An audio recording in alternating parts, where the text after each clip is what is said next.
बिस्मिल्लाहिर्रहमानिर्रहीम। जब से मेरा ये यूट्यूब चैनल बना है यूनिक मोटिवेशन के नाम से, कुछ लोगों को बहुत ही ज़्यादा खुशी हो रही है और कुछ लोग बहुत ज़्यादा परेशान हो गए। और कमेंट्स के अंदर भी जो है कुछ लोगों को बहुत ज़्यादा परेशानी है और सबसे जो बड़ा उनको एतराज़ है उसकी मैं आज वजाहत करना चाहता हूँ।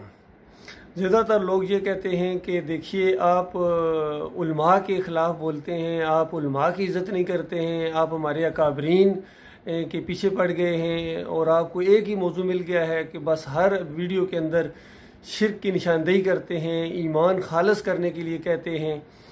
तो दूसरे मौजू भी तो हैं।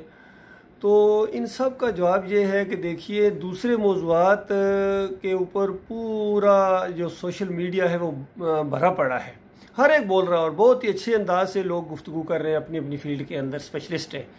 लेकिन मैं जिस मौजू के ऊपर बोल रहा हूँ वो ईमान और अकीदे के हवाले से मैंने कुरान और सही हदीस की ऐनक पहनी हुई है। और जहाँ तक उलमा का मामला है और अंबिया के वारिस उलमा, असली उलमा, उनकी बात है, वो मेरे सर के ताज हैं। वो सवारी करें मैं रकाब थामूं।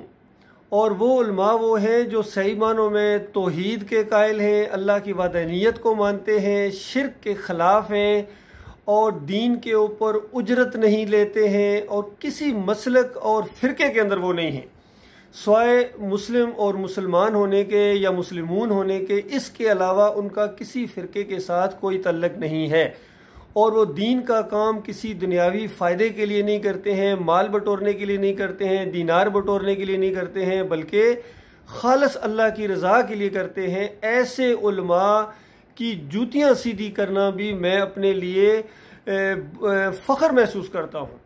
लेकिन वो उलमा जो फ़िरका वारयत को हवा दें, जो मसलक परस्त हों, जो दीन के ऊपर उजरत लें और कोई काम वो यानी फ़ीस बिलिल्लाह ना करें, बच्चे के कान में अजान देना, उसके बाद उसका यानी उसका जब बड़ा हो जाए तो उसका निकाह पढ़ाना, फिर वो जनाब उसकी और किसी फंक्शन के अंदर आना, फिर वो मरे तो उसके जनाजे के भी पैसे वसूल कर लेना। ये उलमा जो है ना, ये वारिसुल अंबिया नहीं, याद रखिए।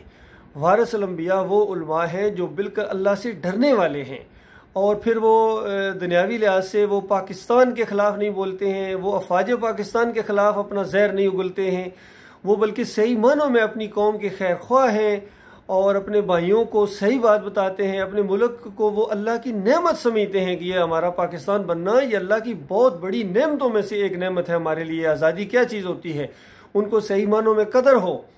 बाकी जो अपने मुल्क के ख़िलाफ़ हों, फिर सहाबा इकराम के ऊपर वो गलत अल्फाज इस्तेमाल करें या हमारी अफवाज के ख़िलाफ़ गलत अल्फाज इस्तेमाल करें, उनको डिग्रेड करने के लिए कोशिश करें और फिर वो ये उम्मीद रखें कि वो वारिसुल अंबिया है, तो ये मामला नहीं हो सकता मेरे भाइयों। इसको समझने की कोशिश करो। बाकी जहाँ तक हर वीडियो के अंदर ईमान अकीदे की बात करना, शिर्क की निशानदेही करना, तो आप ख़ुद गौर कीजिए। अगर आप पाकिस्तान को, अपने मुल्क को पूरे दुनिया से ज़्यादा तरक्की याफ्ता बना दें, फलाही रियासत बना दें, कोई मसला ना हो दुनियावी लिहाज से, लेकिन ईमान अकीदे की बात नहीं है, वो बुनियाद नहीं है, अल्लाह के साथ वो तल्लक नहीं है, तो बताओ जो मरता जाएगा वो कहाँ जाएगा। और जो बात मैं कर रहा हूँ ईमान अकीदे के हवाले से, मुमकिन है इसमें परेशानियाँ भी हों, तकलीफ़ें भी होंगी, ये तो सुन्नत है इस बात की। लेकिन मसला ये है कि इन मुसीबतों और मुश्किलों से गुजरने के बाद जो मरता जाएगा इस रास्ते के अंदर, जिसने अपना रुख सीधा कर लिया अल्लाह की तरफ, जो मरता जाएगा इस कशमकश में, वो सीधा जन्नतुल फरदौस में जाता जाएगा। अल्लाह जानता है, ये अल्लाह का सच्चा वादा है। तो ये बेहतर है कि एक कौम गुर्बत और तंगदस्ती की ज़िंदगी बसर करके वो हमेशा की जन्नत की खुशखबरियाँ सुन ले, या ये बेहतर है कि वो सोने के नवाले खाती रहे, उसको सुहाने ख्वाब इसी तरह दिखाते रहें हमारे रहनुमा लीडर, और फिर मरने के साथ वो आग लगे जो बुझाए ना बुझे। तो इन दोनों में से आप इंतखाब कर सकते हैं।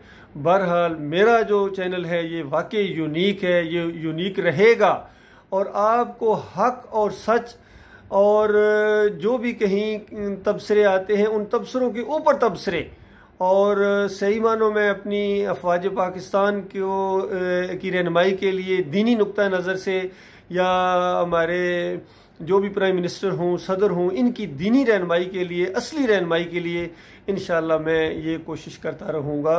और अगर ये मेरे से मुतालबा किया जाए कि ये बातें ना करें, तो फिर मेरे भाइयों इसके अलावा फिर मेरे पास कोई बात नहीं है, इसके अलावा मेरे पास कोई बात नहीं है। मेरे पास तो वही दीन है जो मोहम्मद सल्लल्लाहु अलैहि वसल्लम का दीन, वही हमारे अकाबरीन हैं, वही बुजुर्गान दीन है जो नबी अलैहिस्सलाम के साथी थे, फिर ताबईन थे, फिर तबा ताबईन थे, तो कि जिनके ऊपर उंगली उठाना भी मैं बहुत बड़ा जुर्म समझता हूँ।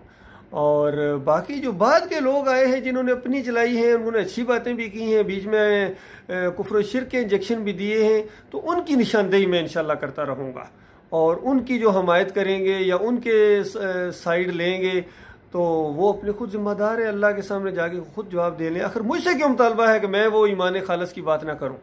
और क्या मेरा ये हक नहीं है कि मैं अपनी जान को जहन्नम की आग से बचाऊं? मैं ये सब कुछ जो कुछ कर रहा हूं, यकीन कीजिए किसी दुनियावी फ़ायदे की खातिर नहीं, बल्कि मैं तो जान हथेली पर रख कर रहा हूं, खालिस अल्लाह की रज़ा हासिल करने के लिए, कल अल्लाह के दरबार के अंदर जाके अपनी माजरत पेश करने के लिए कि मैंने ये सारी बातें बता दी थी जो मैं जानता हूँ। और जो चीज़ें मैं जानता हूँ अगर वो मैं ना बताऊँ तो मुझे अल्लाह के पास जानते हुए डर लगता है कि आखिर क्यों ना ये बातें तुमने बताई थी, आखिर क्या डर था? क्या मैं नहीं था? क्या अल्लाह ताला तुम्हारा मुहाफिज नहीं है? क्या इससे पहले अल्लाह ताला ने अपने बंदों का साथ नहीं दिया है? तो इस तरह के ये सारे जज्बात हैं। तो लिहाजा भाइयों से, अपने कौमी भाइयों से यही मेरी दरख्वास्त है कि जो बातें अच्छी लगें अल्लाह का शुक्र अदा करें, और जो बातें अच्छी नहीं लगें सब्र करें, उसमें तहकीक करें, खुद दीन को सीखने की कोशिश करें। और ये जो ठेके के ऊपर दिया हुआ दीन इन मौलवियों को और इन फ़िरके वालों को, मसलक परस्तों को, यकीन कीजिए ये तो ऐसी बात है जिस तरह दूध की रखवाली आप बिल्ली को बिठा दें और फिर उम्मीद रखें। तो ये तो वो मुहाफ़िज़ हैं जो अपने घर को लूट गए हैं, ये वो बाढ़ है जिसने अपनी खेती को खा लिया है, ये वो डॉक्टर और हकीम हैं जिन्होंने अपने ही मरीज़ को जहर के इंजेक्शन लगाए हैं। तो इनसे किसी खैर की उम्मीद रखना मेरे ख्याल में ये जहालत की इंतहा होगी।